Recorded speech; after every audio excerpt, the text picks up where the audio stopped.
నమస్తే రేవంత్. నమస్తే అండి. రేవంత్, కాసేపు మార్కెట్స్ గురించి మాట్లాడుకుందాం. చెప్పండి. డిసెంబర్ వరకు మార్కెట్లు ఎలా ఉన్నాయంటే ఇంకా అసలు మనకి తిరుగులేదు. ఇలా డబ్బు పెడితే ఇలా 10 రెట్లు 20 రెట్లు డబ్బులు వచ్చేస్తున్నాయి అనేసి డిసెంబర్ మంత్ ఎండ్ వరకు అలానే ఉండే. అసలు ఇంకా మార్కెట్ 72,000 73,000 ఇంకా అంటే ఆల్ టైమ్ హై అనే దానికి ఇంకా ఒక అంతం లేకుండా ఆ రేంజ్లో మాట్లాడుకున్నాం. బట్ జనవరి నుంచి చూస్తే బ్లడ్ బాతులు. ఏంటి మార్కెట్ల పరిస్థితి?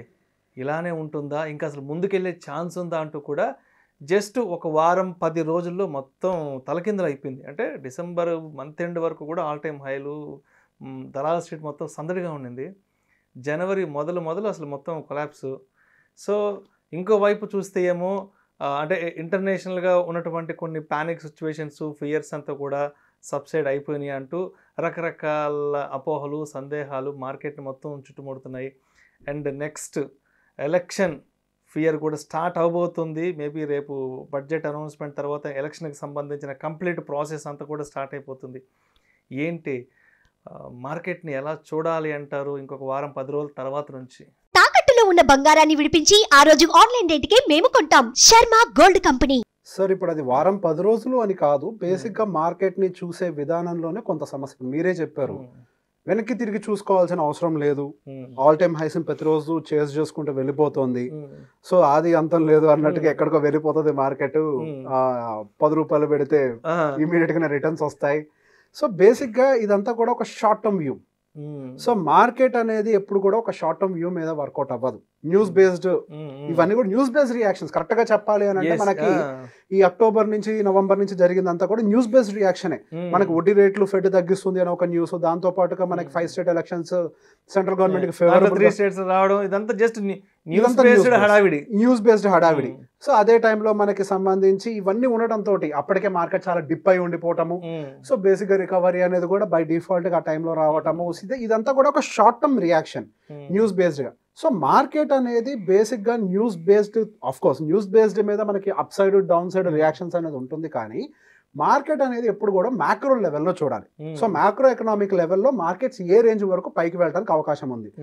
నాకు గుర్తున్నంత వరకు ఒక రోజు మనం కూర్చొని డీటెయిల్డ్ గా పిఈ రేషియోస్ గురించి మాట్లాడుకున్నాం. మన మార్కెట్ ఇప్పుడున్న కండిషన్ లో మన పిఈ రేషియో ఎక్కడుంది, ఒకవేళ పైకంటూ జరిగితే మాక్సిమం ఎంత పైకి వెళ్ళొచ్చు.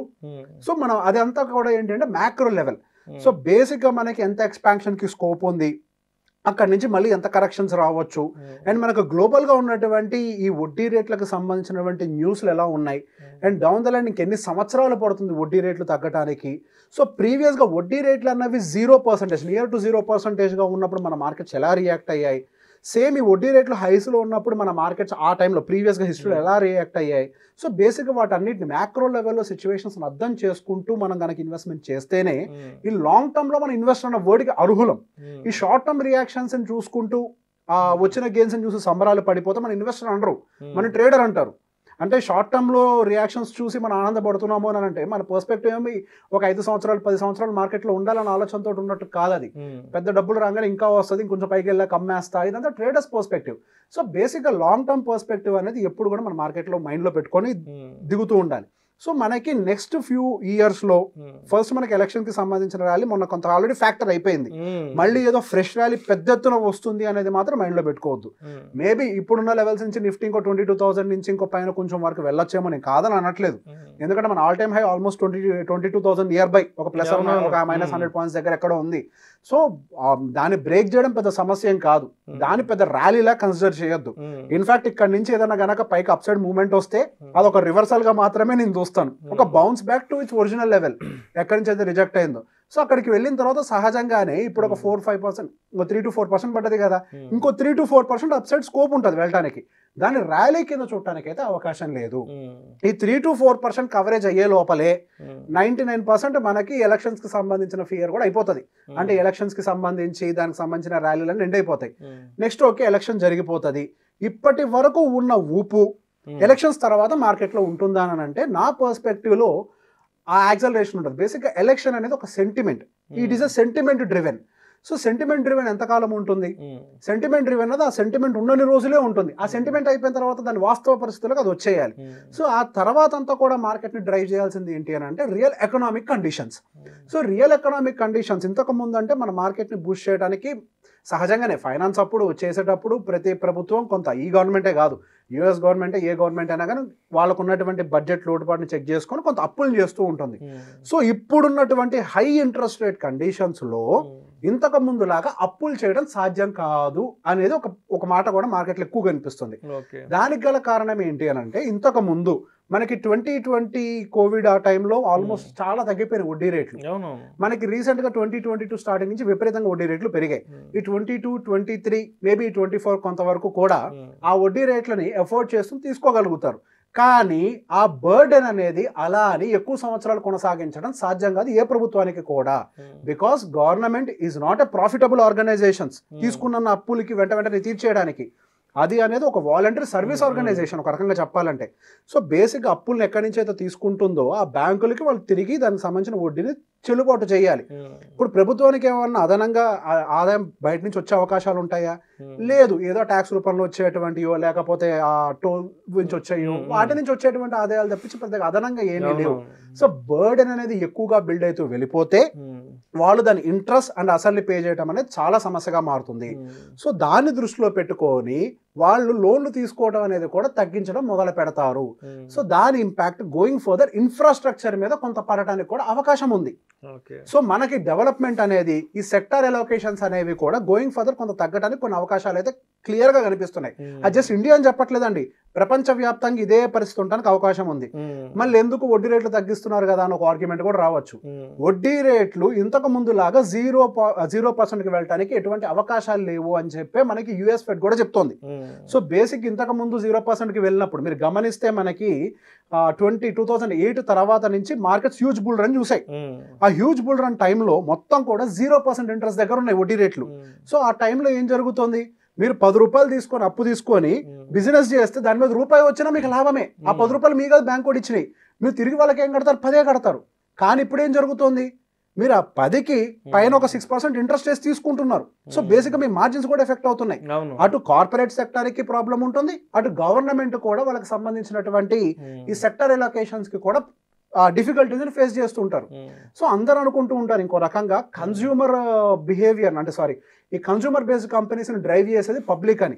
బేసిక్ గా ఈ కన్స్యూమర్ బిహేవియర్ ని ఎక్కువగా కన్స్యూమర్ కంపెనీస్ ని ఎక్కువ డ్రైవ్ చేసేది గవర్నమెంట్ పాలసీస్. ఎప్పుడైతే ఎకనామిక్ గా ప్రాబ్లమ్స్ అని క్రియేట్ అవుతాయో ఫండ్ ఫ్లో అనేది బయటికి పెంచుతుంది గవర్నమెంట్ రకరకాల పథకాల పేరుతోటి వాటితోటి వీటితోటి. ఆ డబ్బులు బయటకు వచ్చినప్పుడే జనాల ఖర్చు కూడా పెరుగుతుంది. సో అవే మనకి కన్స్యూమర్ బేస్డ్ కంపెనీస్ ని కూడా ఇంప్రూవ్ చేసుకుంటూ వెళ్తాయి. మీరు గమనిస్తే పబ్లిక్ ఎప్పుడైనా మన యుఎస్ ని ఎగ్జాంపుల్ గా తీసుకోండి, ఇన్ఫ్లేషన్ ఎందుకు సూట్ అయింది? విపరీతంగా కొనుగోలు బిహేవియర్ వచ్చింది. ఎందుకు వచ్చింది? వాళ్ళు ఆ కోవిడ్ టైంలో విపరీతంగా డబ్బులు బయటకు పంప్ చేశారు. ఆ పంపింగ్ అనేది జరగటం వల్లనే ఇన్ఫాక్ట్ ప్రపంచం అంతా ఒక రకంగా బ్లేమ్ చేసింది, ఇది కేవలం యుఎస్ వల్లే జరిగింది, వాళ్ళు విపరీతంగా డబ్బులు బయటకు పంప్ చేశారు, దానివల్ల ఇన్ఫ్లేషన్ షూట్ అయింది అని. సో బేసిక్ గా డబ్బులు ఎక్కువగా పంప్ చేయడం వల్ల కన్స్యూమర్ బిహేవియర్ ఈ కన్స్యూమర్ కంపెనీస్ పైకి కూడా తీసుకెళ్తూ ఉంటాయి. So going further consumer based companies, infrastructure based companies అయి ఉండొచ్చు. సో ఇవన్నీ డౌన్ అయితే ఆటోమేటిక్ గా బ్యాంకింగ్ సెక్టర్ లో అంటే ఫైనాన్షియల్ సెక్టర్ లో కొంత ప్రెషర్ బిల్డ్ అవ్వచ్చు. సో బేసిక్ ఇవన్నీ కూడా ఈ ప్రెషర్ త్రూ అండర్గో అవుతూ ఉంటాయి. అలా అని చెప్పి మార్కెట్ పెరగదా అంటే పెరుగుద్ది. ఎంత పెరుగుద్ది అని అంటే ఇన్ఫ్లేషన్ ని మాత్రమే అడ్జస్ట్ చేస్తుంది. మనకి year on year inflation 6 to 7% ఉంటుంది కదండి. సో మనకి ఇయర్ ఆన్ ఇయర్ ఆ 6 to 7% ఇన్ఫ్లేషన్ డెఫినెట్ గా అడ్జస్ట్ చేస్తుంది. అంతే పెరుగుద్దా అంటే కాదు, 10 to 11% కూడా పెరుగుద్ది. ఈ 10 to 11% మాట ఎందుకు చెప్తున్నాను చెప్పనా? మనకి గవర్నమెంట్ ఇచ్చే inflation data not just in India, ప్రపంచ వ్యాప్తంగా అవన్నీ మ్యానిపులేటెడ్ నెంబర్స్, అవన్నీ యాక్చువల్ ఇన్ఫ్లేషన్స్ కాదు. అది ఎవరికైనా తెలుసు. మన అద్దెల్లు తీసుకునేవాడు కూడా చెప్పగలుగుతారు. అద్దెల్లు తీసుకున్న వాళ్ళకి ఎంతెంత రెంట్ పెరుగుతుందని చూసి స్కూల్కి పిల్లల్ని పంపించే వాళ్ళు ఎంతంత స్కూల్ ఫీజులు పెరుగుతున్నాయో చూసి చెప్పగలుగుతారు 6% కాదు ఇన్ఫ్లేషన్ అని.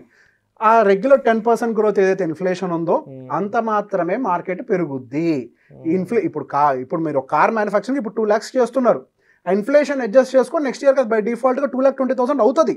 సో అదే లెవెల్లో రెవెన్యూస్ గ్రో అవుతాయి, అదే లెవెల్లోనే మార్జిన్స్ గ్రో అవుతాయి, నెట్ ప్రాఫిట్స్ అనేవి గ్రో అవుతాయి తప్పించి ఇన్ఫ్లేషన్ ని బీట్ చేస్తూ మార్కెట్ గ్రో అవ్వడం సాధ్యం కాదు. రైట్. సో బేసిక్గా ఏవైతే మీకు రిటర్న్స్ ఇక నెక్స్ట్ 3 years నా ఎస్టిమేషన్ ప్రకారం 3 to 4 years down the line ఈ ఇంట్రెస్ట్ రేట్ కట్స్ అనేవి 0 వరకు చేరనంత వరకు కూడా మార్కెట్స్ అనేది మీకు ఇన్ఫ్లేషన్ కి అనుకూలంగా మాత్రమే రిటర్న్స్ ఇస్తాయి, కానీ ఇన్ఫ్లేషన్ ని బీట్ చేసి రిటర్న్స్ ఇవ్వడం సాధ్యం కాదు. ఓకే.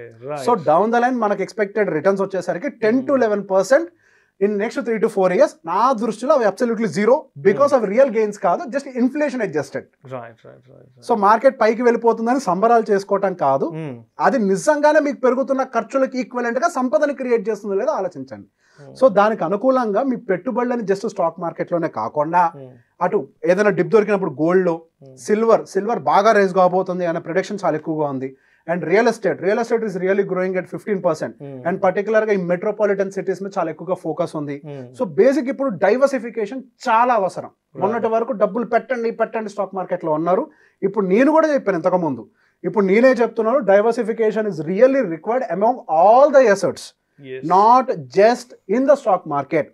అలానే ఎఫ్డీస్ లో కూడా కొంత పెట్టాల్సిన అవసరం ఇప్పుడు ఉండే అవకాశాలు ఉన్నాయి. అండ్ అలానే బాండ్స్, కార్పొరేట్ బాండ్స్ 9% ఇస్తాయి. కార్పొరేట్ బాండ్స్ లో కూడా కొంతవరకు పెట్టాలి, ఎఫ్డీస్ లో పెట్టాలి, రియల్ ఎస్టేట్ పెట్టాలి, గోల్డ్, సిల్వర్ అన్నిట్లో డైవర్సిఫై చేస్తేనే మనకి ఈ రొటేషన్, సెక్టర్ రొటేషన్ లో భాగంలో అయి ఉండొచ్చు, లేకపోతే XYZ వీటన్నిటిలో ఏవైతే ప్రాబ్లమ్స్ ఉంటాయో వాటి అన్నిటిని ఓవర్కమ్ చేసి అట్లీస్ట్ ఇన్ఫ్లేషన్ తోటి మీరు ఈక్వల్ గా ట్రావెల్ చేస్తారు.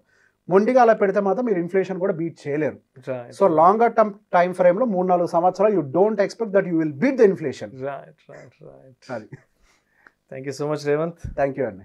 అండ్ నెక్స్ట్ ఎలక్షన్స్ తర్వాత మార్కెట్ అవుట్లుక్ ఎలా ఉంటుంది, మార్కెట్ సినారియో ఎలా ఉండబోతున్న అంశం గురించి చాలా చక్కగా మీ విశ్లేషణ తెలియజేశారు. Thank you so much sir. Thank you అండి.